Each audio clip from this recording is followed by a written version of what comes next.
supporting the empowerment of queer. So it hurts the real queer definition. So these idols are only do this idols only do queer shipping just because for the marketing strategy. So and in a way, the queer shipping actually is a form of like actually it's a form of exploiting the queer community itself, because at the end of the day it will erase the perception of how a queer it will erase the real definition of how a queer should be.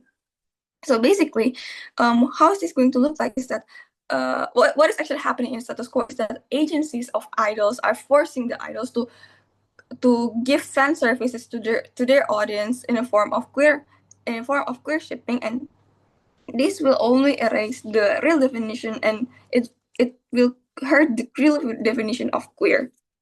And the company and agencies will engage to this as a marketing strategy just to bring the ship. So, and also this agency that exploit the queer community using the queer culture, but actually these idols that are forced to do this are not actually queer. So I mean, I'm not saying all of them, but like in a way, it's just a form of exploitations where agency force their idols to look queer just to the audience. So first of all, so if we keep on going, if we keep on going to this, first of all, a public perception or like demand of how queer should look will shape will turn into how the agencies shape it. So like at the end of the day, queer will not be described how it should be. So like it hurts the real representation of queer.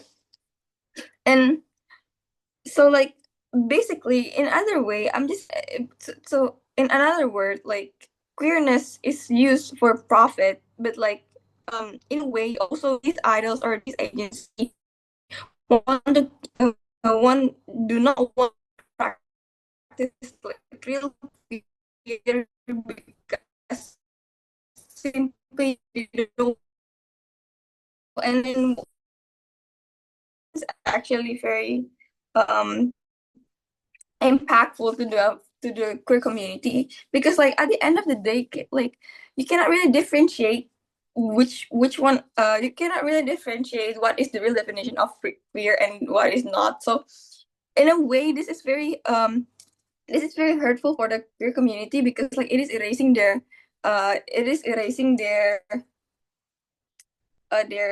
real definitions and their real representations. And at the end of the day, this will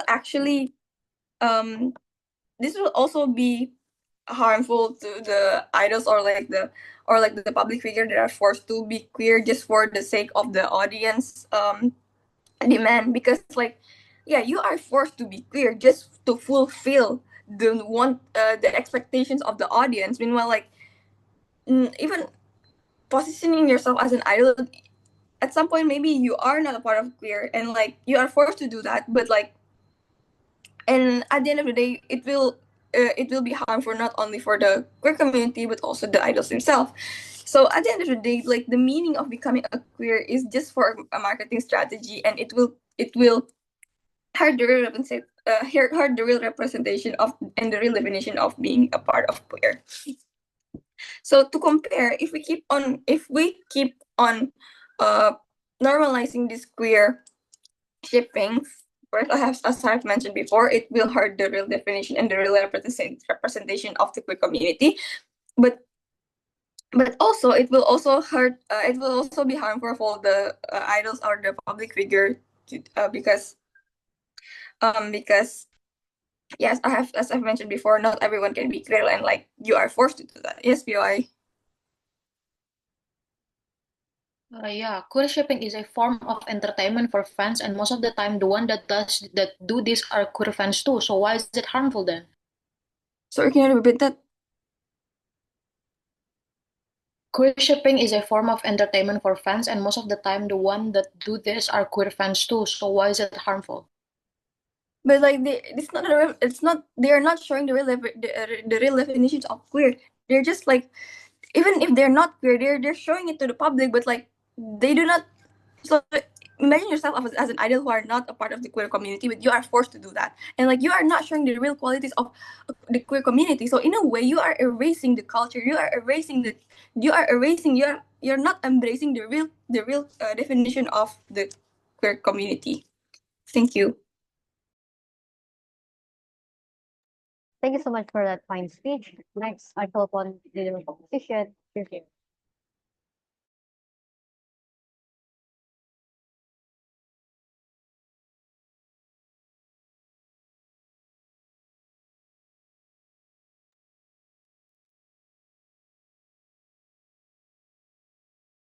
Um, Hello, am I audible?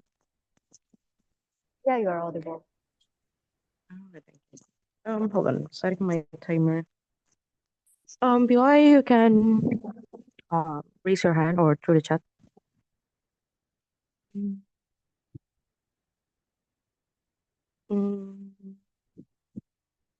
Start to start my speech.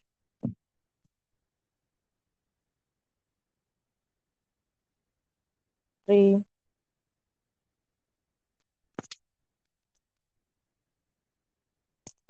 2, 1.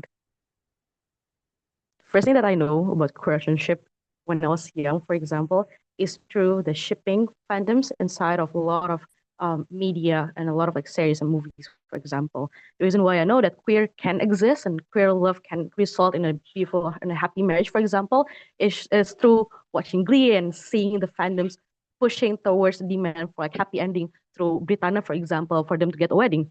That can only exist if the people or in the fandoms or the queer representations and the queer shipping that exists within the fandoms will still exist at the end of the day, right? And this is what we want to push. 3 points of setup first before going into my 2 points of setup before going into my arguments. Firstly, what does actually entertainment industries currently right now the status quo looks like? Since OG never defined it anyway. Firstly, I think there is already certain amount of progresses, but at the end of the day, with the current rise of right wing, the progress is being halted. We can see that there's a higher amount of censorships, for example, in certain media, or a higher or decreased amount of like queer TV shows or queer whatever media that you consume, for example, and a lot of canceled TV shows just because they show queer couple or the story of a queer couple, for example. So even if there is a certain amount of representation, like a canon, that is already being set by the TV, for example, or the media in itself, is very, very small and decreasing by year, right? But second, how does actually fandoms look like? Obviously, it's from the fans. So they love the media and they want to create even more media from it, right? Because they have imaginations. They want the people that they see, the characters they support, for example, to be happy. And if they see that there is a certain connection between the two characters, for example, or even we talk the two people, for example, they still want them to be happy. So this is why fans know their place, right? There is certain respect from the fans, even if we talk about the real person fictions, for example, or RPF, if we talk about like real people shipping, i.e., if they make fanfics or Twitter fanfics or Twitter AUs, for example, they're not going to tag their idols. They're going to put it in like private tier. They're only going to put it in our tree, for example, meaning like random people or even the idols themselves need to scout around to find the fandoms in itself, right? The one that do queer shipping. But the fiction, but mostly the fandoms deal with fictions, right? And something that is not canon, something that is not actually being settled by the TV shows, producers, or whatever, and they want to make it by themselves. But the reasons why I'm going to be further explained in my argument. But before going to my arguments, I have like two things to respond to OG. I think firstly, there is zero counterfactuals in OG. It's missing. They only push the harm of its queer exploitation, for example, but doesn't necessarily explain what then happened in their side of the house. Sure, maybe your idols would not go into like skin shipping, for example, but how then the queer people inside of fandoms are able to enjoy the media when you see that there's a rise of right wingers inside of the world in itself, right? How they're able to find enjoyment when they're so when they're so oppressed at the end of the day. But second, I think OG is in a very narrow world to explain, right? They mostly talk about K-pop.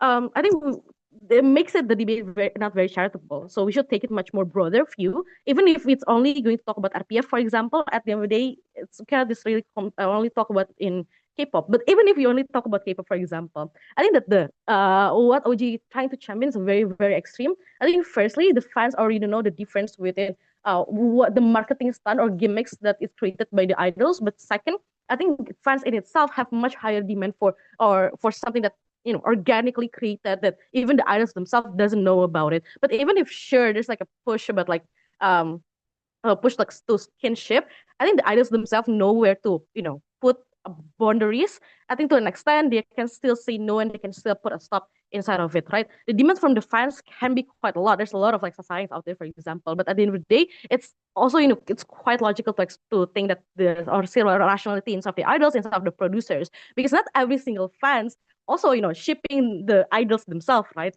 And there's also fans that doesn't like that doesn't like it at the end of the day. So the balance between itself, it's something that would exist at the end of the day. So OG case is very extreme. But going to my argument, then two things. Firstly, one is very important to talk about queer enjoyment. I think that queers itself is quite very oppressed, right? The committee and the members in itself. We're living life into tragedies, and we're living life into seeing that there is no representations in our environment.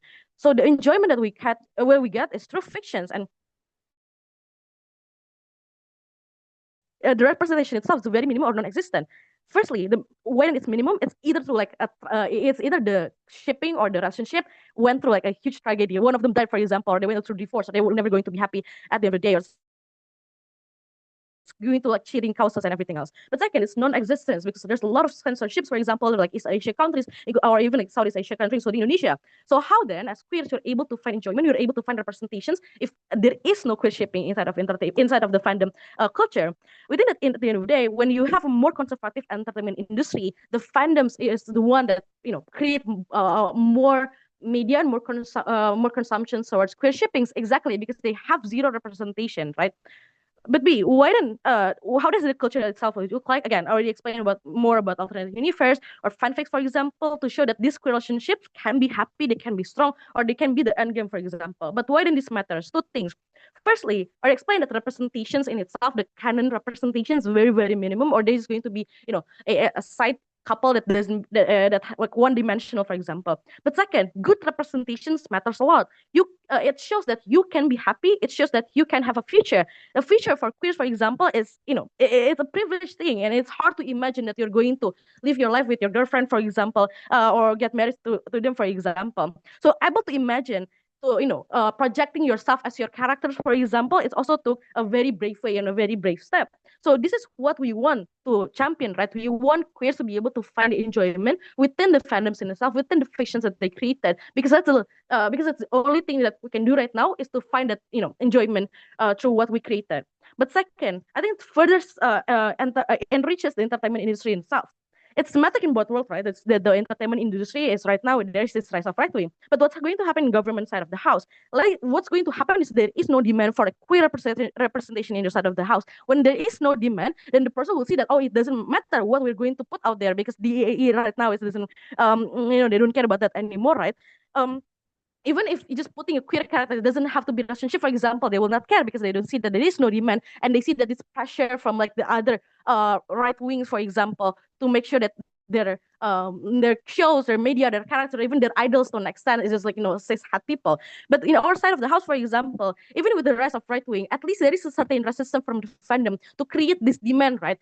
For example, Supernatural, it turns out the end game is this something that turns to be canon because of demand from the people, from the fans, even before the status quo progressing. This can only be created. The representation can only be canon when fans demand for it, when the fans inside of the fandoms itself is enjoying the queer shipping, enjoying the culture in itself. Yeah, proud to oppose. Thank you. Thank you so much for that fine speech. Next, I call on the Prime Minister. You're here.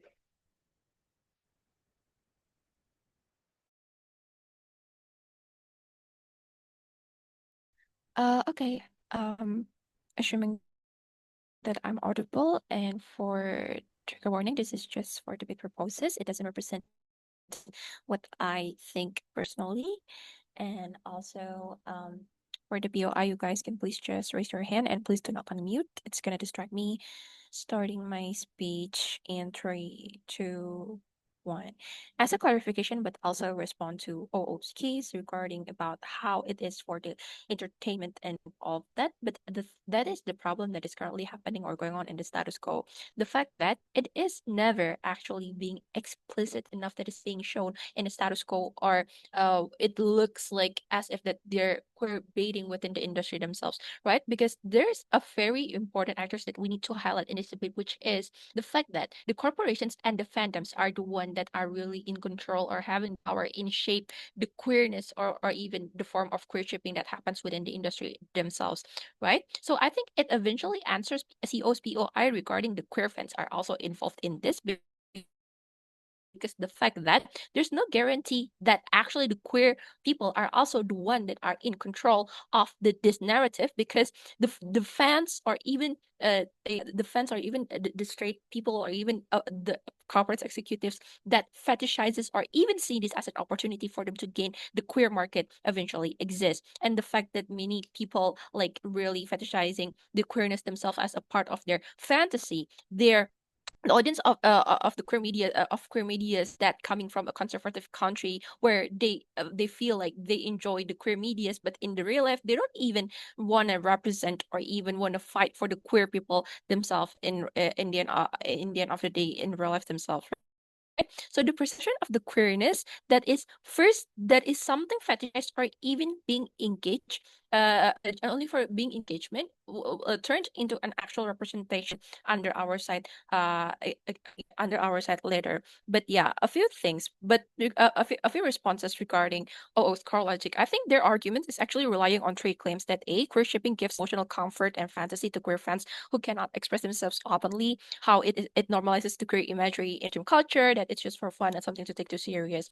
But I think, yeah, first few thing, when they say that in conservative countries, queer people can't see real queer media, so it's becoming their safe space and all that. But I think we don't deny the fact that emotional comfort, but we are that discomfort is actually illusions and dependency forming, because when queer people fans find safety in only in fictional non-queer coded pairings, it teaches them that their identity is acceptable only when disguised or hidden in the fantasy. It doesn't really create the pride. It shows you the fact that how being queer is supposed to be maxed. Is, for an example, a queer teen in Indonesia can ship two male K-pop idols or characters, but if one of them actually comes out, the same fandom often reacts with disgust or even denial, which it proves that this culture doesn't create a real acceptance. It only tolerates the queerness as a fantasy within yourself. So comparatively in our world, where queer people might lose that specific fantasy outlet, but they gain like a real and actual respectful representations, because in the end of the day, the type of media that is being shaped under our side is not under the narrative where these fetishizers eventually came from. Then too, in terms of representation, I think the characters is being shaped are oftenly straight coded or non-queer in canon. That means fans are celebrating the fantasy of queer attraction, not the actual queer existence themselves. So eventually it creates like a dangerous public message that how that you're being perceived as a queer person in public. So that shows that the fact that how being queer themselves is not even it's not even good, or even you're not good enough to being shown in the real life themselves, right? So I think what happens is that the emotional escapism that they are trying to champion here, that is based on the fantasy and shame, actually it's not gonna help like the happiness of the queer people after all. But why does the harm will be a bigger within that, thus therefore why it needs to be regretted? Because first of all, it replaces the real queerness with a fantasy. What happens is that the fans often ship two same-sex characters or even real celebrities who are not queer or in a relationship. Seeing how popular it is, the entertainment companies use the idea of queerness as a bait, right? But the thing is they're not doing it explicitly, because the fact that they want the queer market, they want the progressive markets to gain or even getting the validations for new medias. But at the same time, with the emerging or even still relying on the conservative sponsors and all that, they don't want to claim the queerness, so they're just using it as a bait, but they still do not want to lose the conservative audiences. So it creates like the illusion or how queer is supposedly, and promoting that you do in fact need to mask yourself within the society and all that, because it is not empowering you after all in the end of the day, because as a fan you're also also gonna realize that they're just doing it for the profits, but not representing who you are. But why this harms the real queer people? Because it turns your queerness into performances that erases the real diversity, a real and actual human experience that you face as a queer people. So I think the point of how it is eventually isolating the queer people emotionally is also happening because they see that their identity is being celebrated on screen, but like as in a fiction form, but not as like something that society will ever respects in the reality themselves. But eventually it leads into the capitalizations. But why does the capitalization on queerness exploit the identity and even it's silencing the queer people themselves off? Because when companies realize that when they're hinting at the same-sex attraction, it boosting views and sells merchandise, the thing is they never confirm that this relationship or even support real rights, because doing so might upset the conservative audiences where where personally or even structurally it could make the career creators or even the performers or even the fans are eventually losing the control because they're told to act queer enough to attract fans but not queer enough to be themselves. So it reinforces the unequal power that happens because the straight producer and corporations decides where when queerness is profitable and when it is too risky. So this means that queer identity stays in the hands of the people who don't live it, who don't understand it, and they only care about the money or whatever that the market is actually demanding them for. So it is eventually harmful for the queer people or even the queer movement because the queerness becomes something that is commercial. That you're what you're being shown into the public when you're coming out as a queer, people are perceiving you into what something that this people are doing when they're how the queer shipping appears to be in the public within the entertainment industry, because that's what the people are going to know, and eventually that hurts you because that is not what a queer is supposed to be like. The fact that the identity of being a queer itself is going to be driven by by these companies or even the fan culture that is existing within the entertainment industry. So what happens under our side is at least the fact that how eventually some queer people are finally being able to come in or even to represent themselves actually how it is supposed to be like. That we're not denying that queer shipping should be but it's like how the representation is finally gonna happen under your side, which is why I propose. Thank you so much for that fine speech. Next, I call on Deputy Leader Christian.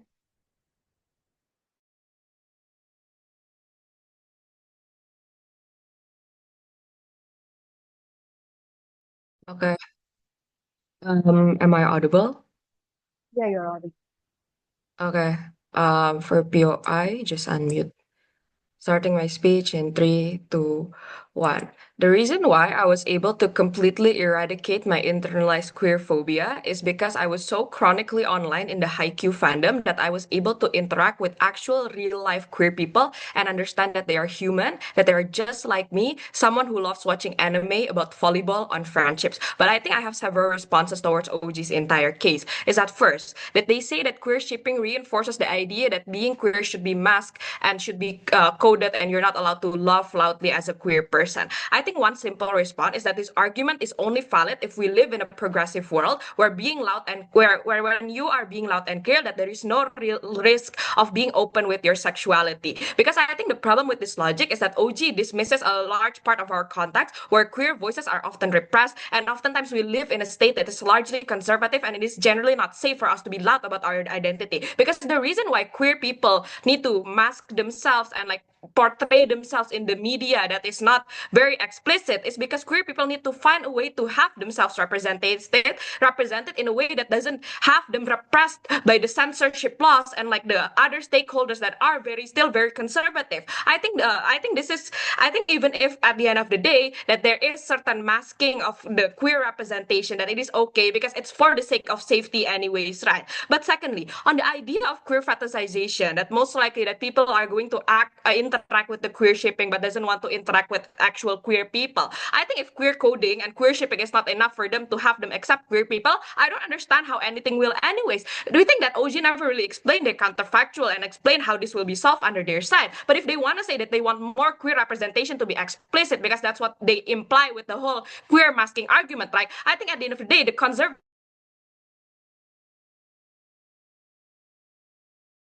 under our side that there's still a certain level of acceptance that comes with you enjoying certain contents. I don't understand why this is going to be solved under their side anyways. But like thirdly, they talk a lot about queer exploitation, but they never really define what does it mean to be exploited, because we think that exploitation only happens when there is a certain corporations or large entity that benefits by a certain vulnerable actor without giving back to them. The prerequisite of exploitation is if it's actually done by the entity and the corporation. But the thing is, we have already told you since the very beginning that queer shipping is done by the fandom, not by the production houses. So this proves two things. That first, it disproves the idea that queer representation is not going to show the real qualities of queer people, because obviously the shipping is done by queer people in fandom. It is likely to be derived of their own real life experiences as a queer person. And secondly, that it's not exploitation. But even if they want to say that that at first it's only fandom, but this opens room for exploitation for corporations and production houses to do queer baiting or rainbow washing, for example, we think that we're willing to take the trade-off, because at the very least it proves that queer shipping creates demand for queer representation, and we think that demand is the first step to creating an actual accurate large representation. But even if we want to say that sure that the companies are going to force idols to pretend to be queer in the context of like the real person fiction that they're talking about, I don't really understand the harm, because first is they want to say that harm is that people don't understand the meaning of queer animal. It's anymore. It's unlikely that because there's no likelihood. I doubt that a gay man would suddenly lack the understanding of what it means to be gay just because they see Jimin and Jungkook queer baiting, for example. And B, we don't really live in a vacuum. I think that other queer representation and other queer shipping that is canon exists to check and balance the one-dimensional representation that may actually come from these like idol companies. But secondly, I think predominantly queer fandoms also understand that it's probably a marketing strategy, because K-pop fans and idols also have the understanding that the lives of these idols are going to be dictated by their agency. But I'm going to move on to my substantive on the queer acceptance and queer representation. First, on the queer acceptance, I think that queer shipping is important because it creates a medium. It creates a medium for queer acceptance, because in certain areas, in certain states, canon queer representation is very limited. Most likely, only people who are queer are likely to interact with the queer medias that exist, because it is rare that good queer representation enters mainstream media. Most likely, it just becomes a very niche media that only a select few people understand and interact with. So what is the impact? That there's the internalization that only heterosexual couples are allowed to exist, and the internalization that heterosexual is the normal form of love, because this is the only thing that they see. Gay people will just remain as the gay best friend trope whose love is never taken seriously anyways. But why is this change under our side? When queer shipping happens, because it mostly happens in very mainstream fandoms, i.e. Harry Potter or Sherlock Holmes or whatever other fandoms that exist, it becomes the predominant discourse that exists within the media, in the social media, right? That means when people interact with it, there's a large chance that they will interact with both queer content within the very mainstream media, and most importantly, that they will probably interact with the actual queer people in the media. This is how acceptance slowly grows, because once you see that this person is now, they see that because the queer love is the one being centered, that they will erase this internalization that heterosexual is the normal form of love, because there's now this bombardment of queer love being in the fandom. And this is also when you interact with actual queer people as well, because most likely the people that perform the queer shipping are queer people, and when you enter that fandom, it is likely that when you become chronically online on Twitter, you will interact with lots of queer people. This is how exchange of like information and discourses happens, and this is oftentimes how you start to accept, because you start to have the understanding that queer people are just like you, they enjoy the same fandom and you, and this is why you should exactly normalize and erase all of your internalized homophobia. But second issue is on the queer representation in the media, because we think that queer representation are being underrepresented because there's lack of proper demand due to the homophobia and queer voices that have been repressed historically for years. That's why most production houses only create romance stories for heterosexual couples. Why is this fixed under our side? Because queer shipping, because of how prominent it is, creates a demand for queer couples in the industry, and is the exact reason why we're starting to get more queer representation in the media. Because the thing about shipping is that it is fun, and it's oftentimes relies on certain tropes of couples, such as enemies to lovers, friends to lovers, coffee shop AUs. The thing about these tropes is that it summarizes stories in a way that's so simple and digestible. This is when it becomes so easy for stakeholders such as entertainment industry and in production houses to understand the demand of the market. And this is when queer writers and content creators realize and understand that there are people who want to read their stories. This is why we now have Red, White, Royal, Blue turned into a movie, because the Netflix production house understands that people love gay couples in the royalty trope. This is why we have Arcane with Canon Kate Vi, because Netflix understands that people love Doom Theory, right? But But on my last substantive, I think at the end of the day, there's no reason to regret queer shipping because it enriches the fandom its experience, because entertainment industry is always going to be about engagement. But the characterization of entertainment industry, that it is backed by the fandom. These are the people that keeps the demand alive, keeps the discourse running in social media, and keeps people talking about it. But what happens when you regret shipping cultures, it's likely that fandoms will die down only several weeks after a short period of time after its release, because most likely people will run out of the discourse. But shipping culture, because it relies on the what ifs and all the imagination, because people are going to find the smallest and tiniest breadcrumbs of their ships and make 100 fan fictions out of it. We think that this is good because it keeps people engaging with the media longer than usual, and how it enriches the fandom culture. Proud to be OO. Thank you so much for that fine speech. Next, actual you're here. Check audible ya. Yes, you're audible. Okay. If you want to POI, just unmute yourself. I'll try not to be as explicit. I mean, I'll try to be as safe as possible, but if something might slipped out, please forgive me. But yeah, if you want to POI, just unmute yourself.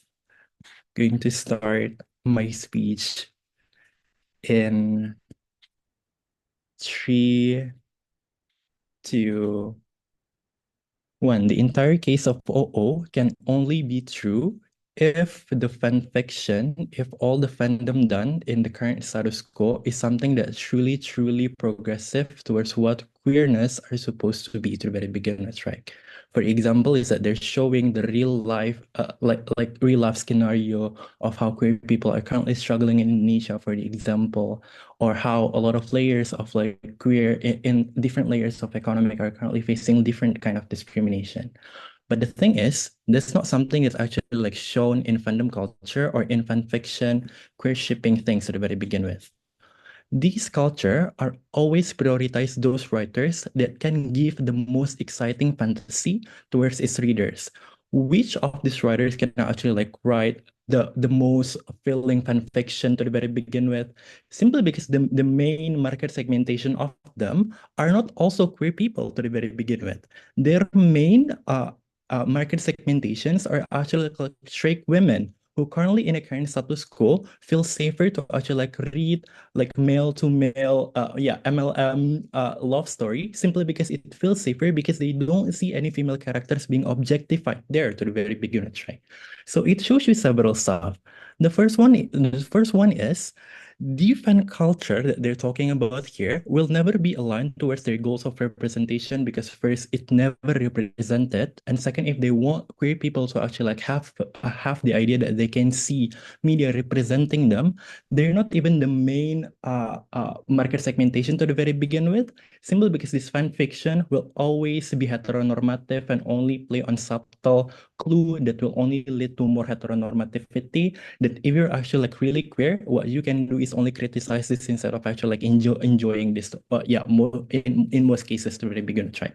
No cases coming from OO can be seen as urgent or realistic to the very begin with. But moreover, I think their second speaker is also very contradictory towards their first speaker. The second speaker talk about on how at the end of the day, like they can create like good representations, but at the same time, their first speaker are talking about the current status quo is very much not progressing. Like people don't have any representation to the very begin with. There is no clear mechanization on how at the end of the day, their own representation can actually like be accepted in the society that could create their social changes to the very begin with. This is why closing government is going to be very important here. We're going to talk about on how we can create good representation at the end of the day that's going to be standardized and not just based on some unstandardized media that currently consumed by those who do not actually like understand what's the core value of queerness supposed to be, and how at the end of the day it only translates towards like bigger problem like objectification that OG might already talk about a little bit, but we're going to explain better at the end of the day on how at the end of the day like these fanfictional culture and also fandom culture, we're only going to write these stories not based on real life queer struggles, but only based on which story could actually like pander towards these straight women better, instead of talking about on how at the end of the day they can change the perspective of these people to the very begin with.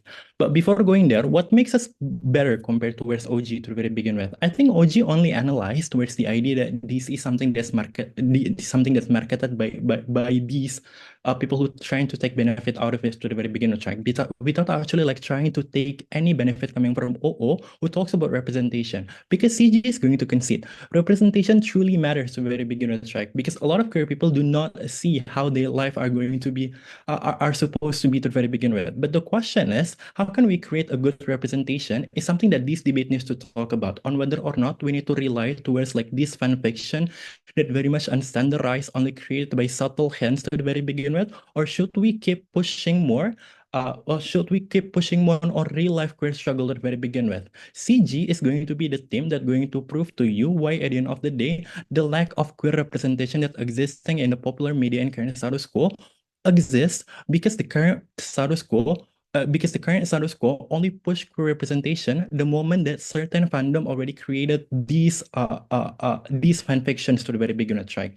But before going there, yeah, more rebuttals. First, I think opening opposition cannot play on the scenario that already failed in terms of defining what the urgency is supposed to be. They keep talking about queer people doesn't have representation in media at all to the very begin with, which is something that's very much untrue in the current status quo. A lot of like, even if we're talking about in the context of Indonesia, I think it's already pretty much progressive. A lot of like movie festivals, for the example, a lot of independent movies maker already create like original story about like queer struggle that very specific towards Indonesian context and culture to the very beginning. UI. This is something that's true, but even if what they want is to actually like correct representation to the very begin with, they can always reach out towards other type of media that's already standardized for the examples, right? So, yeah, simply like there are a lot of like queer media in the current status quo that you can access on the internet freely that doesn't have any correlation towards like subtle hintings only. Like literally, there are stories about queer struggles and in Western media that currently already very much progressive, because they also talk about like struggles in like different countries for the examples, right? But yeah, before going further, I'll take the POI. Queer people are not allowed to enjoy happy love stories, and they're only allowed to engage with realistic media that represent their daily horrors. I never talk about that. What I'm saying is that the representation that you talk about are only relying towards the idea of fetishization created by these writers because they want to market themselves. This is why the like famous fan fictions are only those who serve exciting fantasies, not those who serve real life scenarios. So very big unit, right? What I'm trying to say here, if you really want like a progressive status quo where you want to create representation, you need to focus on creating it on a standardized media and not and not going to the argument that I'm going to talk about here, that we don't want to dilute the idea of we want to push people, we want to push media representation of queer people to the very beginning, right? This is something that's very exclusive and very important, because first, I think what happened in the current status quo, where a lot of media are always do not have queer representation, they rely on the idea of creating subtle hint that their characters are actually like queer to the very begin with, without giving this character actually like the identity of queerness to the very beginning, right? They play on the idea that we already have representation simply because our fandom will create the story that this character is actually like queer, and will actually like put more stories that not actually like official to the very beginning, right? This is the reason why a lot of like queer scenarios do not exist in a lot of like media to the very begin with, simply because the idea that they feel like it's already enough to the very begin with, simply because these fan culture, this fan fiction culture, dilute the idea that this representation truly matters, and you can just rely on this kind of representation. What I'm trying to say is that if you want to change, stop objectifying, vote for C. Thank you so much for that fine speech. Next, I call upon member of UP. You're here. Okay, check, I'm audible. Yeah, you are.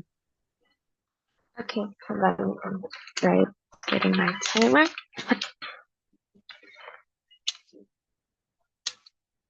Okay, starting my speech, and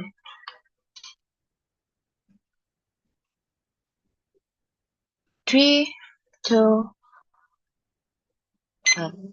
Put yourself in the shoes of a queer person in a conservative society, how it feels when you're questioning yourself, but you have no community to lean on, you have no one to talk to, and society tells you that you are not supposed to be that way. It is utterly isolating, and CO thinks that this queer shipping fan culture that exists inside of status quo is the backbone of normalizing queer media in the first place and becoming the safe space that queer people need, especially inside of the status quo. Before I get into my arguments, I'm going to just do some rebuttals regarding the opening bench. First one, OG. OG fails to provide any counterfactual on how it would look like if queer shipping culture didn't exist inside of status quo, how these sort of medias of queer medias that are like real real queer medias or representation can actually exist inside of status quo. They never explain how that's going to happen on their side. But they also completely deny the reality that real queer media cannot become mainstream or known by these conservative societies unless we slowly let hinted queer media come in. There is a process that exists that can exclusively come on side opposition where queer ships are so prevalent and it becomes a culture and something that is talked about inside of society. But also their whole point on how there's like real versus fake queerness. This is just simply not really that damaging, because at the end of the day, the validation still exists for the queer community, even if the queerness that exists is still not going to be like a very true representation of it, right? And this is the way to see that it's actually okay to love who you love, and these communities do empower this idea. But also, it's not just as simple as finding safe space and normalization as opening opposition says. Notice that these communities of shipping is where a lot of queer people also like fall in love in the first place, or like meet other people that they can relate to and talk to and actually like relate to, in the sense of like talking about the struggles that they face inside of like their daily lives. They can actually have these through these communities. They can actually meet people that they even like actually end up like dating in the future, for example. This safe space provides them the opportunity to actually experience this queer love too inside of their homes. Like for example, like if you're living in like where like in Indonesia, for example, it's hard for you to find these communities unless you are actively finding yourself inside of these fan cultures, right? But also, CG says that this fan fiction content is going to be saturated with heteronormative queer media. How do we respond to this? Firstly, that's not actually how the fan culture looks like, right? That is to say that if you look at like the current famous like queer media like Alphabet and Glinda, for example, there's a big spectrum of like fan fiction and fan arts with different target audience. For example, you can see like stories of like happy endings and sad endings, for example. People do write stories and fan-made stuff talking about actual queer struggles that do relate to how queer people actually live their daily lives, right? Like, for example, like Gelfie fanfiction that have a lot of fun and having to like hide about being closeted, for example. These things exist under these fan cultures. So to say that there's no real queer media or like actually queer written stuff that do rise due to this fan culture is just completely wrong. But secondly, we can see that even if heteronormative stuff exists in the end, the queer community exists and criticize these stories anyways, and this is a good way to actually have queer media be represented. But also, but moving on, that I want to talk about the entertainment industry and like why they're going to do the content that they make and how the representation is always correct, right? Of course, there's two things that they're going to do. They want a bigger target audience and they want to feed into pop culture and trends, right? This is why these things such as like queer fan service or like OG talks about, or even queer coded media have started happening inside the mainstream media due to the fact that there is this queer shipping culture that has started to become really big, right? But a couple of things to note. Firstly, it is the queer community themselves that does the shipping. Firstly, just because it's simply fun, right? It's a way for them to like actually have a media to relate to, for example. And queer shipping, whether the characters are canonically queer or not, is a form of entertainment and fun for these queer communities. This is what we think is actually good for these queer communities. But secondly, we think that this is especially true for people living in Asia or the global south, where queer media is not as prevalent. And even if it does exist, you have to be in niche communities to find it, right? People still living amongst like a really normative society where people cannot really find a place to discover this media because of the fact that you have to like access like niche websites to even find them in the first place due to like the censorship that happens in places like Indonesia, right? This is how they find a community or safe space that they need, through finding edits of mainstream media, through like finding queer representation in movies like Marvel or like famous Netflix movies. Then they can actually dive themselves further into these fandoms and discover these online queer communities in the first place. And this also can lead. This is actually what actually leads them to actually being able to come to terms with their own identity and then discovering like queer media, and then on discovering queer media that is actually like more real representation that is actually maybe even made by queer people themselves too. It's not as shallow as just finding enjoyment and happiness as opening opposition says, but it's a form of self-actualization for these queer people. It provides them like a safe space to actually explore their own identity and sexuality in the first place. It is where they actually can discover themselves, right? But But let's talk about how it diverts attention from actual queer art, or it's actually not going to be real queer art, right? Because Tichi talks about how it's not real representation, it's going to be bad. But we think that when we actually have queer shipping culture, we can actually put more people to want to watch like actual queer fiction with actual representation that is more that may be like more true and relatable for queer communities, right? Firstly, that queer made queer art cannot rise when things like homophobia and stuff is still so prevalent, right? That is to say that although these queer meetings exist, like closing government says that like there are Indonesian movies that do represent like these sort of scenarios. The only reason why people have started been comfortable enough to post about these medias or these movies that have been censored by like the countries and like by the people is the only reason why these things started to even rise in the first place and people are actually talking about it is due to the fact that queer shipping exists and there are communities where they feel safe enough to want to post this actual queer media that has been made, right? This safe space is the only place where they actually feel comfortable to share these things, and that's how people end up discovering this queer made art in the first place. But also, real representation already exists inside of the status quo, right? There's already like mainstream media that has real representation that like actually is played by queer characters, for example, right? Where like you see a lot of movies like The Hunting Wife, for example, or Agatha All Along, where it's like literally a Marvel franchise, which is like a very famous franchise, actually started having queer characters inside of it due to the fact that there is a normalization that happens through this shipping culture, right? But okay, what about queer made art then, or actually played by queer characters? Because the only way for these people to be recognized and to be like actually able to get into the mainstream media and actually be recognized as and normalized inside the society and to become more known is by the normalization through these queer ships in the first place. But we think that this is exclusively going to happen on side opposition, where there is shipping culture and where there is actually going to be a chance for people to feel comfortable enough to talk about queer made art, and queer people are comfortable enough to share the art and share the stories that they have in the first place. Proud to oppose. Thank you. Thank you so much for that fine speech. Next, I call upon Dr. Victor here. Hi, am I audible? Yes, you're audible. Right. Wait.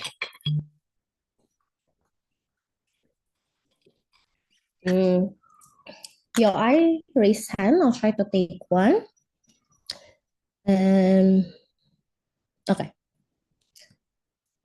I'll start my speech in 3, 2, 1.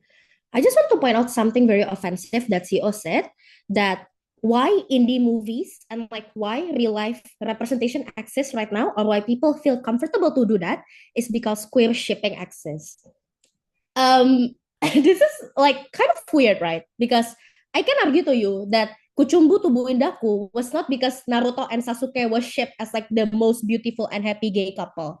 It exists because there are real people who experience these real experiences, and it can never be translated into just some kind of fan fiction or some kind of like head canons that they put into fandoms, because simply they exist in like these two different spaces. And once you enter this entertainment industry, it becomes so commercialized, it becomes so marketable, to the point that the most thing that they're going to promote is the things that can cater to the larger audiences, which means that maybe my queer identity is never going to be promoted or going to be even be seen as valid inside these spaces, right? Even if they try to argue as much that, oh no, we will still want you to feel self-actualized, because that's not what happened. I've been inside queer fandoms, I've been inside general fandoms, and I can tell you, as a queer teen, even as someone who's trying to explore their queer identity, you deserve better rather than just reading some fan fiction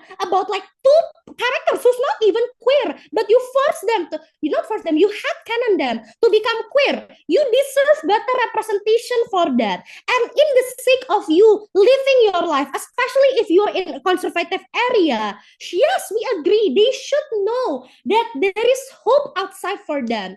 But like, just look at the situation outside us right now. They should also know that not every story is going to be as happy as their fan fiction. This is why it's important to expose them and not just limit their representation into fan fictions or merchandise or just like some random artwork, but to know them that there are real queer people outside there who probably has more relatable stories to you, and probably that's the things that you should look up to. Several comparisons. I'm just gonna go towards opposition bench as a whole, since most of the ideas are kind of the same. First, on the idea of representation and actualization. Notice that these things can only happen under two preconditions. First, if it is true that this queer shipping is mostly done by queer people, or second, if it is true that the spaces are actually very accepting for diverse identities. First, I don't think that all kinds of queer shipping are done by queer people. Literally, look at the term of fujoshi. It has been like rising like the late decades, and like everyone has been going into it. It's basically the term that says like a girl, like queer or non-queer, who likes seeing two men kiss, or like seeing gay couple engage with each other, right? I think this proves that, especially in fandom spaces where there is no official control of who can have the biggest say or not, the biggest things that's gonna be marketable, or the one who's gonna be seen as more valid, is the thing that fits your biggest and wildest fantasies. Like example, like why Twilight can become such a good fan fiction about My Chemical Romance. It's because during that time they were talking about alpha and omega relationships, which is actually a very good and big fantasy during those times. So I argue to you that the biggest representations that's gonna come out of this queer, not even queer fandom culture, just like the fandom itself, are the one who fits the biggest fantasies. And when we're talking about fantasies, you're not only gonna be serving queer people, right? Because in the fandoms there are multiple tons of people. There are allies even who just enjoy looking at queer stories. So this means that the fantasies that we can see and can be most likely to be promoted are the ones who fit the current stereotypes. Like for example, Arcane about Fee and Caitlyn. Why is it so popular? Oh, because Fee is a butch top and Caitlyn is a femme bottom. Because these are the things and stereotypes that gets people going. That if you're a bottom, you must be dainty, you must be pretty, you must be submissive. But if you're a top, you must be cool, mysterious, you must have like some sick lore into your life. This is the stories that are always going to be pushed and going to be marketable. I argue to you, go open AO3 right now, see the biggest attacks like regarding queer love. Those are the tropes that's happened. But why is it harmful? I think this is exactly why Katabi mentioned that the representations are never gonna be that good. Because one, you already try to brand that your fandom is your biggest space of representing. This means that other incentive of society or even the industry trying to push to involve more queer people to the stories, it's never gonna happen, because they say that the fandom already do that, let them be their own, let them have their own space of imagination. Like exactly, they mentioned that Harry Potter has such a big queer fandom, but where is the queer characters in Harry Potter? They never be included, exactly because this kind of queer shipping stops all incentive to go beyond the borders, stop all kind of incentive to back real life queer people to stop, because the moment that you try to actually push for actual representations, you probably get shunned out because you don't fit the market size, you don't fit the fantasy that people try to believe, and maybe like sometimes you're just an ordinary queer person with no stories to tell, Yeah. and the moment that you're never gonna be led into leading that. But yes, Queer content are made by queers for queers. It's not for profit, so I don't understand why they're not allowed to create things just for the sake of their own enjoyment. Nobody ever said that. I said to you that queer content, we don't even know like if it's specifically made by queer. I said that in fandom spaces, no one has the ability to constantly check and balance. Oh, is this popular fan fiction made by like an actual homo person, or is it just made by like some cis woman who actually like fujoshiing the shit out of like her couples, right? We never know that. But even if they make it for their own enjoyment, they're like okay. But exactly because both opposition teams always try to push that the idea of enjoyment is for representation, this is exactly the moment why it becomes harmful, because the act that was done as something to become a hobby, the act of like releasing to like projecting yourself becomes your main platform of representation, becomes a main platform to prove which queer identities are valid and should be promoted, should be pushed into the market, and which queer identities are boring and should just be left behind. Less comparison on why we're actually also better than opening government. I think it's simple. Opening government only talks about how it can actually make into fetishization contents, or at least it can be made into like the marketing and how it affects that. Our side proves to you that even if it's actually made by real queer people, it is still done in a very harmful and uncontrolled manner and can lead to misrepresentation and also lack of incentive from real life representations. Vote for CG. Thank you so much for that fun speech. Next, I call upon with Sheffield.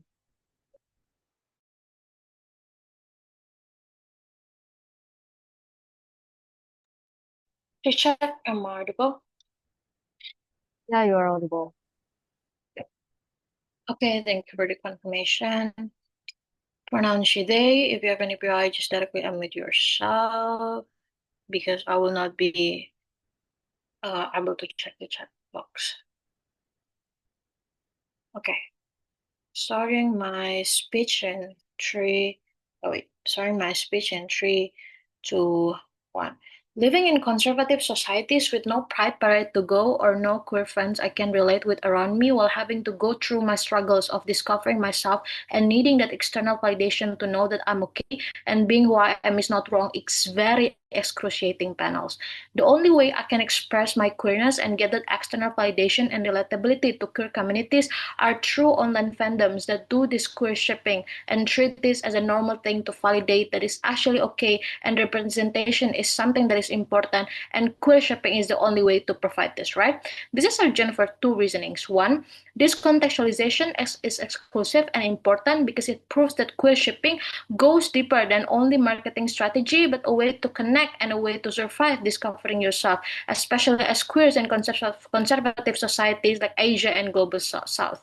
This is very important in the context because seeing other people that also likes you, wanting to see that representation is media is very needed in the process of growing up, and how you can validate your feelings is through the queer communities and only online queer communities in this case, because you don't have to reveal who you are, and it's something that is fun, and this is how we create safe space and empower queer people in these areas, right?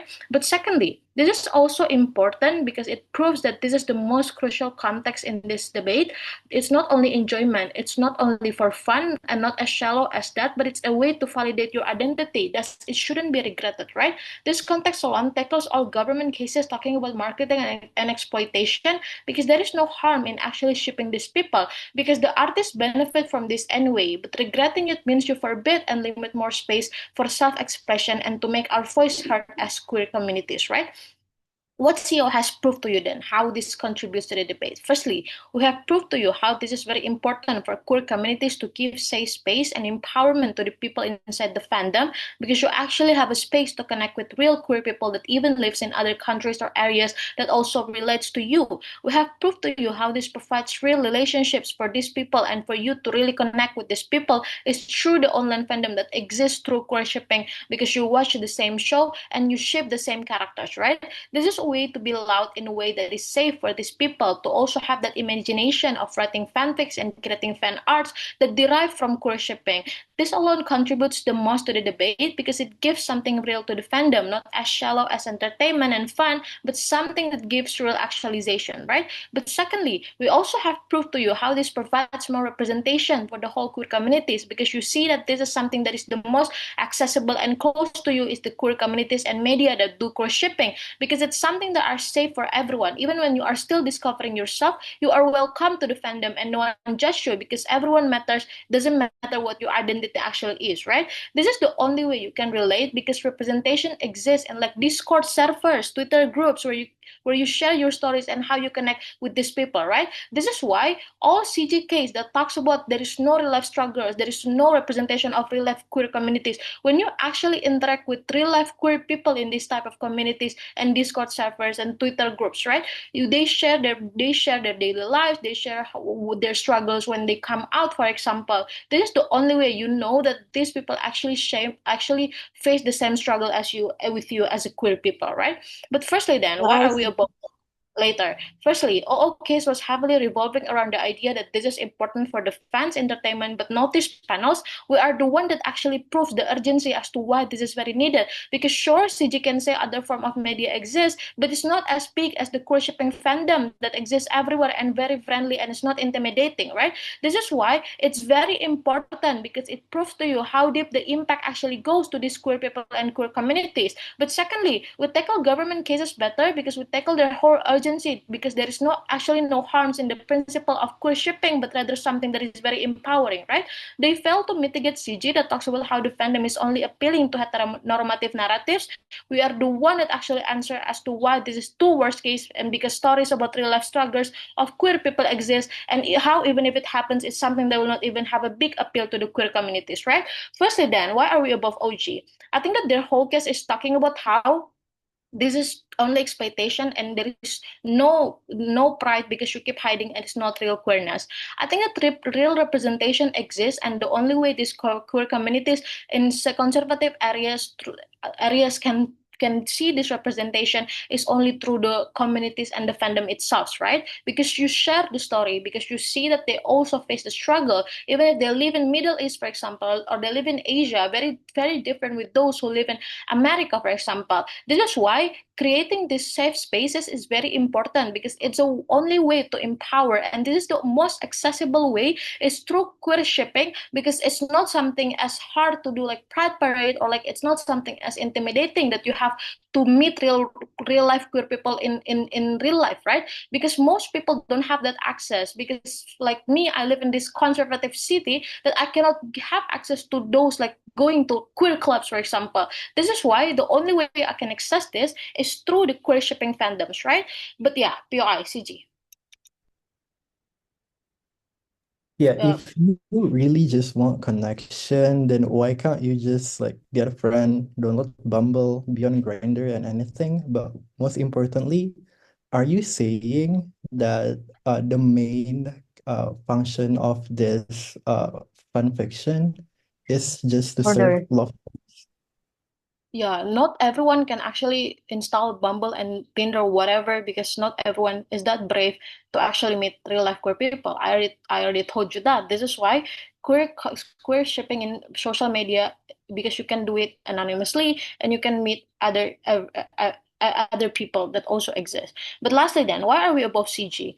I think that one clarification, what we mean by queer shipping is that like queer indie movies, edits, and stuff can become famous is through queer ship communities, not that they exist because of queer shipping, right? But even though I don't get the fanfics idea as to why this is harmful when most of the fanfics are talking about real life struggles like Comhat and hiding in the closet in Jelfie fanfics or Agatha Rio stories that is so heartbreaking because they cannot be together. This is the real life examples panels. You can discover real life queer people and couple through these fandoms and communities because you talk and connect with each other. You see how people connect, and the idea about heteronormativity like butt top and femme bottoms are very offensive because if they're like that, then why is it bad? Everyone matters and you can be who you are. Doesn't matter if you're picturized like that, right?